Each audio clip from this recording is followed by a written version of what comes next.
Hello అండి, అందరికీ నమస్కారం. ఎలా ఉన్నారు? నేనైతే చాలా ఎక్సైటెడ్గా ఉన్నాను. ఫైన్.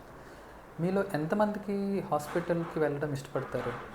అదేంటి సార్, అదేమైనా రెస్టారెంటా, సెలూనా ఇష్టపడడానికి? Correct, agreed, 100%. ఒక హోటల్కి వెళ్ళేటప్పుడు మీరందరూ ఇష్టపడతారు, ఎక్సైట్ అవుతారు. ఎందుకని?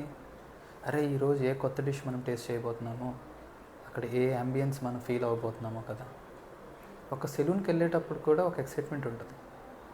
అరే, ఈరోజు మనం ఎంత ఫ్రెష్ లుక్తో, న్యూ లుక్తో మనం బయట కనిపించబోతున్నామో అనే ఎక్సైట్మెంట్ ఉంటుంది. కానీ అదే ఒక హాస్పిటల్ విజిట్కి ఎవ్వరూ ఎక్సైట్ అవ్వరు, ఇంక్లూడింగ్ మీ. నేను కూడా ఎక్సైట్ అవ్వను. ఎందుకు అంటే అది ఫైనాన్షియల్గా డ్రైనింగ్, మానసికంగా చాలా ఒత్తిడి. ఎందుకంటే ఏ జబ్బు ఉందని చెప్తారో, ఏ రిపోర్ట్స్లో ఏం వినాల్సి వస్తుందో, ఎంత డబ్బు ఖర్చు అవుతుందో అనే ఒక భయము, ఆందోళన కదా. ట్రూ. సో ఇక్కడ నా జాబ్ ఏంటంటే మీకు నెంబర్ ఆఫ్ హాస్పిటల్ విజిట్స్ తగ్గించేదే నా పని. ఓకే సార్, ఫైన్, బాగుంది. ఇంతకీ మీది ఏ స్పెషాలిటీ సార్? నాది ప్రివెంటివ్ మెడిసిన్ స్పెషలైజేషన్ అండి.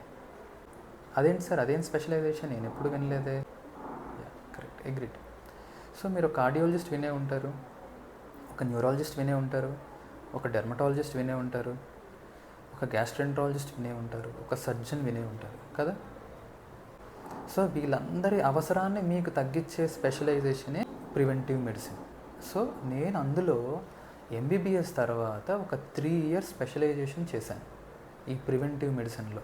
అసలు ఒక మనిషికి జబ్బు రాకుండా ఉండాలంటే ఏం చేయాలి? సరే, జబ్బు వచ్చింది, మొక్కలోనే దాన్ని తక్కువ ట్రీట్మెంట్తో ఎలా మేనేజ్ చేయాలి? లేదు, అది చేయలేకపోయాను.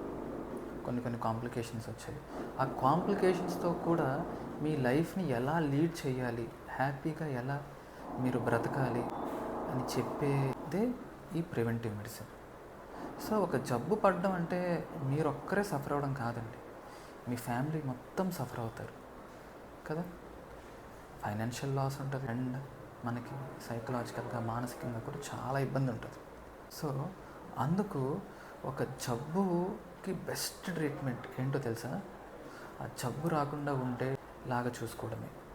So prevention is always better than cure అని మనకి సామెతల్లో చాలాసార్లు ఘంటాపదంగా చెప్పారు. సో నా ఈ చిన్న ప్రయత్నం, నా ఈ చిన్న స్టెప్ దేనికోసమో తెలుసా? ఒక సైంటిఫిక్ గైడెడ్ అప్రోచ్ని మీకు ఇవ్వడం కోసం. ఒక సింపుల్ ప్రాక్టికల్ అప్రోచ్ మీకు ఇస్తే దాని ద్వారా మీకు నెంబర్ ఆఫ్ హాస్పిటల్ విజిట్స్ తగ్గాలి, మీ జోబ్లో నుంచి హెల్త్కి పెట్టే ఖర్చు మీకు తగ్గాలి అన్నదే నా ఈ ప్రయత్నం. సో మర్చిపోవద్దు, నా ఈ ప్రయత్నం మీకోసమే, మీ ఆరోగ్యం కోసమే.